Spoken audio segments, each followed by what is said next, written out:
95%. That's how many new products fail, according to the Harvard Business Review. Now, the USPTO says 89% of patents never make a single dime. Now, if you're an inventor, those numbers should terrify you. But here's what they don't tell you. Most inventions don't fail because the idea is bad. They fail because inventors skip an important step in the process called validation. I'm Neil Montgomery. I'm the CEO of For Sale by Inventor, and I'm an inventor myself. I created Tailgate Golf, which went on to win some awards and achieve market success, but I almost gave up multiple times. And that frustrating journey taught me something that changed everything. During my healthcare sales career, I saw something that stuck with me. I sold a chemo drug that improved survival rate by, guess what, 1%, just 1%. Patients endured not only extremely high costs, but brutal side effects like nausea, hair loss, exhaustion, just for one single percentage point chance at survival.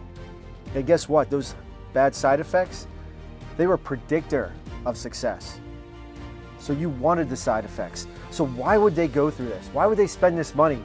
Because the pain is so real. The urgency is so high. It's life and death, literally, that even the smallest promise of relief is worth the risk. That's when I realized the same applies to inventions. The greater the pain or urgency your invention solves, the more likely someone is to take a risk on your solution. Take the chemo example, even 1% better. But most inventors never ask that question. They fall in love with their idea without ever validating if anyone actually wants it or needs it. Now, I almost made that same mistake myself. That's why I built the GOAT calculator. See, the GOAT stands for the greatest offer of all time. The greatest of all time. It's a framework to test your idea before you waste time or money. Here's how it works. You got to find the missing link fit. Are you fixing a painful, real, unsolved problem? Does your solution fill a gap that competitors miss? Then odds of success. Can you back up your promise with proof? Is your solution technically feasible? Does it actually do what you say it does? And then you got to combine that with urgency and scarcity. Why should someone buy now? Why should they choose your solution over everything else that's available? Then you got to divide all this by risk. That's cost, that's time, technical complexity, competitive threats. The higher the risk lowers your GOAT score. I use this calculator to give you a score from 1 to 10. Now, if you do this and you fall in the 1 to 4 category, that's a no-go. It's too much risk, not enough value, time to pivot. 4 to 6, that's maybe some refinement before investing. 6 to 8, that's a strong offer, ready to prototype or file for a patent. And if you're in the 8 to 10 range, that's a GOAT material that's unique, urgent, real market fit, worth protecting and scaling. Now, since we launched this, more than 2,400 inventors have used this tool. The average score is 6.1. But here's the key. Ideas scoring over 7.5 succeed 68% more than lower scoring ideas. That's not a guarantee, but it's a heck of a lot better than just guessing. So here's how to use the GOAT calculator.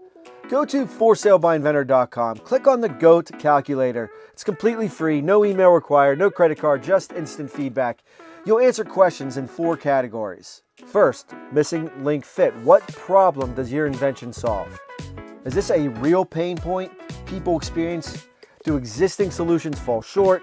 Are you solving something people actively complain about? Now, be brutally honest here. If people already have a solution that works fine, your score is going to be low. And that's good information to have before you spend, $10, $20, $30,000.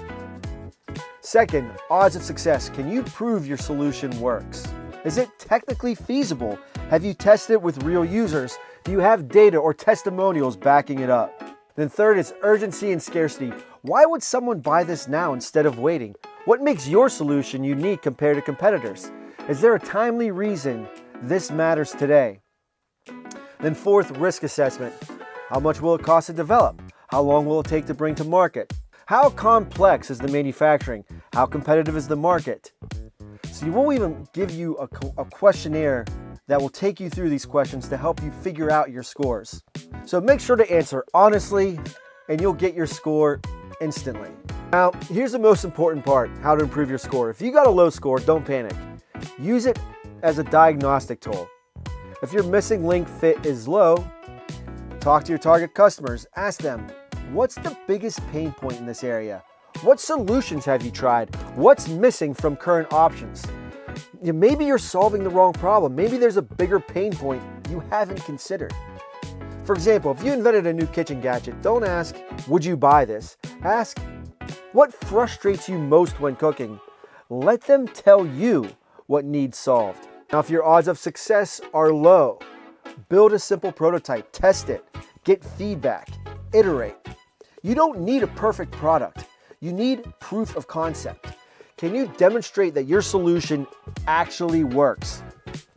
Film yourself using it. Get testimonials from friends who tried it. Show before and after results. Proof beats promises every single time. Now, if your urgency and scarcity is low, find the angle that makes it timely. Is there a trend you can ride? A news event that makes your solution relevant? A seasonal opportunity? Or focus on what makes you unique? What can you do that your competitors can't? Now, if your answer is better quality or lower price, that's not enough. Find a real differentiator. Now, if your risk is high, break it into phases. Don't try to build the final product on day one. Start with a provisional patent instead of a full patent. Build a prototype with 3D printing instead of tooling, or get a 3D model, a 3D prototype. Test with a small batch before mass production. Now, lower risk means higher score, and higher score means better odds of success. The key, use the calculator, get your score, then work on the weak areas. Retest your idea every few weeks as you improve it. So let's look at some famous examples. You got Theranos, promised revolutionary blood testing, hype over reality, failed tech, lost trust, GOAT score 1.5. You have Crystal Pepsi, Betamax, market miss, misunderstood the need, GOAT score 2 to 4. Generic infomercial gadgets, flash, there's no lasting impact, GOAT score 4 to 6. Now the surprises. Pedrock solved an emotional problem, novelty gift giving at exactly the right cultural moment, GOAT score 6 to 8. Post-it notes emerged from a failed adhesive that turned out to solve a problem no one knew they had, GOAT score 6 to 8. The Frisbee, I'll throw tailgate golf in there, though this might be a little on the high side. There's a need. Inventor was the user. Social impact, GOAT score 8 to 10. The difference, validation. The failures chased hype. The successes solved real problems. So don't be a part of the 95% who fail. Be a part of the 5% who validate first and succeed.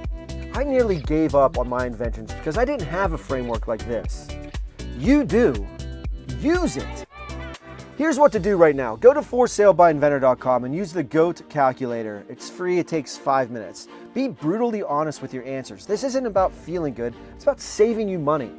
If your score is low, use the feedback to improve. Talk to users, build proof, reduce risk, then retest. And if you want help, we offer free consultations. No pressure, no obligation, just honest feedback from people who've been doing this for 29 years. And if you want 2 more secrets on how to improve your score, so think about pain, then think about pleasure. Why somebody want to make a change? Pain is exponential. People will want to change to get away from the pain. Just like with the chemo example, when your life is on the line, you're willing to make that 1% risk for 1% extra survival versus merely just feeling better. And the other thing is you can combine a story, your story ideally, if not then a story that helps tell it so people can remember it. This will amplify your odds of success exponentially. Thank you and good luck on your invention.